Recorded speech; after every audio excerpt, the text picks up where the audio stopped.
AI is everywhere, it seems, these days, from replacing fashion models right down to changing the way we speak. Tech journalist Kris Abel is joining us with the latest.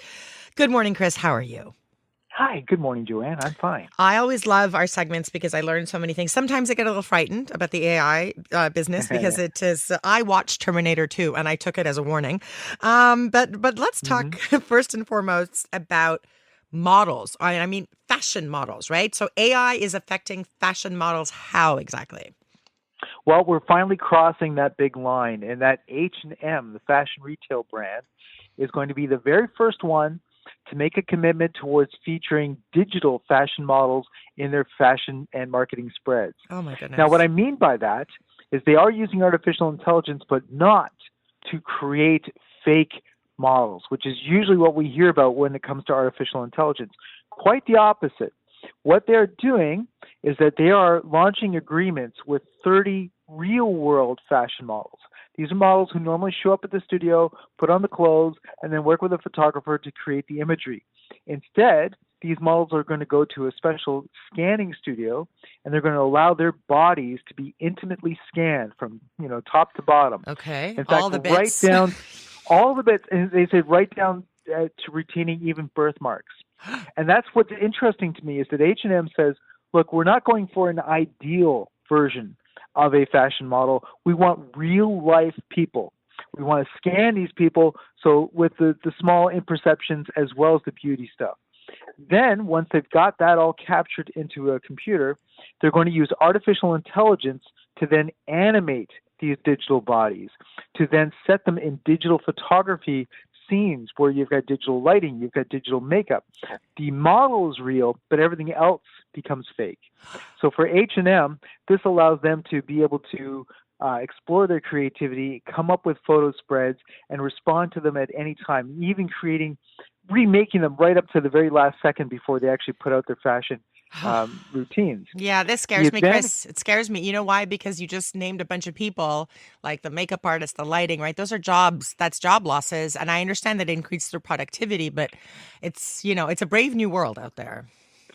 that's right. So, I mean, there is that half of this whole arrangement. And what's interesting is that at least the fashion models seem to be taken care of.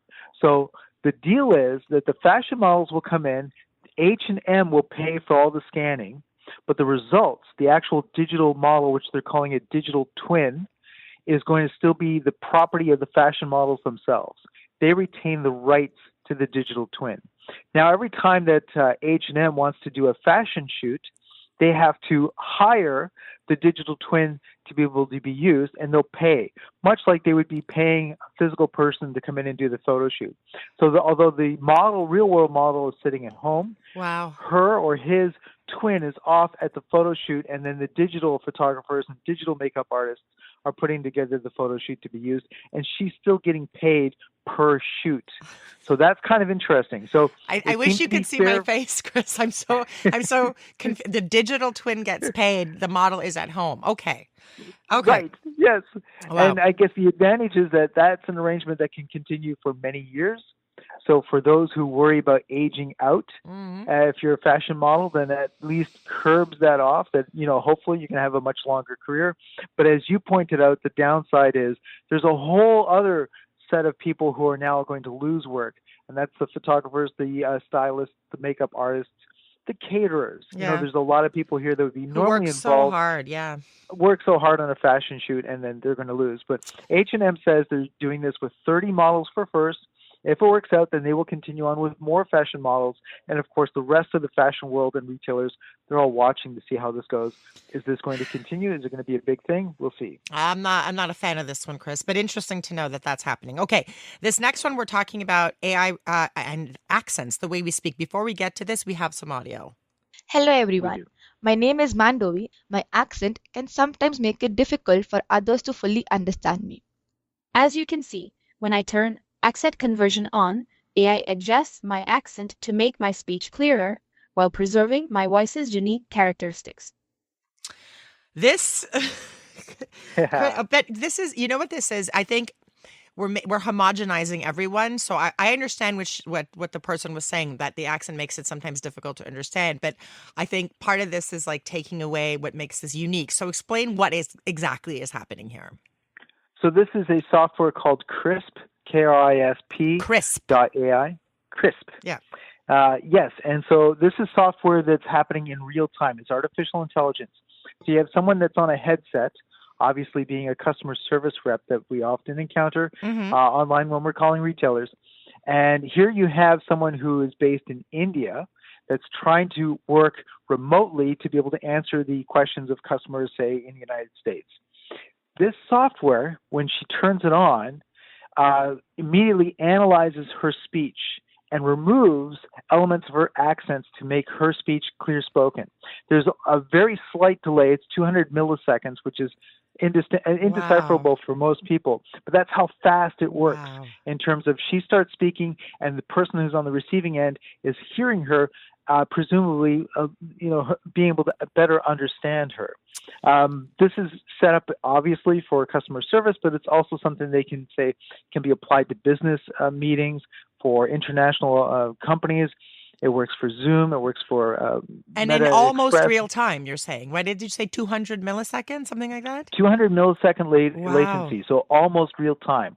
Most people on the receiving end aren't even going to understand that this is something that's going on. It's just suddenly they're connected with somebody and they can understand them. And are they? Do you know? I mean, what would be crazy is if it's set up so that people can speak in different languages and it's translated at the same time. That I'm sure someone's working on that. Yeah, somewhere. Okay, we're running out of time, but I want to talk about nano bubbles coming to drinks, food, and cosmetics. Explain, please. Okay, so there's a company called Hydrosome Labs. They've just won a major food tech innovation. What they've done is they've created technology that can create ultra-fine bubbles. We're talking about bubbles used in carbonated drinks. So think of champagne, think of soda pop. But these bubbles are incredibly small. In fact, they say that their bubbles, you could fit 1 trillion of their bubbles inside just one champagne bubble. Okay. Okay, go on. The advantage of doing this is that these really, really, really tiny bubbles move faster through fluids. And the second thing is they don't float. So normal bubbles in carbonated drinks rise to the top and they burst, pop, pop, pop, pop, pop. Yeah. But these don't. They stay within the fluid. The advantage with that is, number one, they are better at delivering flavor particles. So you can actually make beverages much more flavorful than what we're normally used to. The second is that those bubbles don't rise to the top. They won't burst. They stay where they are. So that changes the actual texture, the substance of the beverage itself.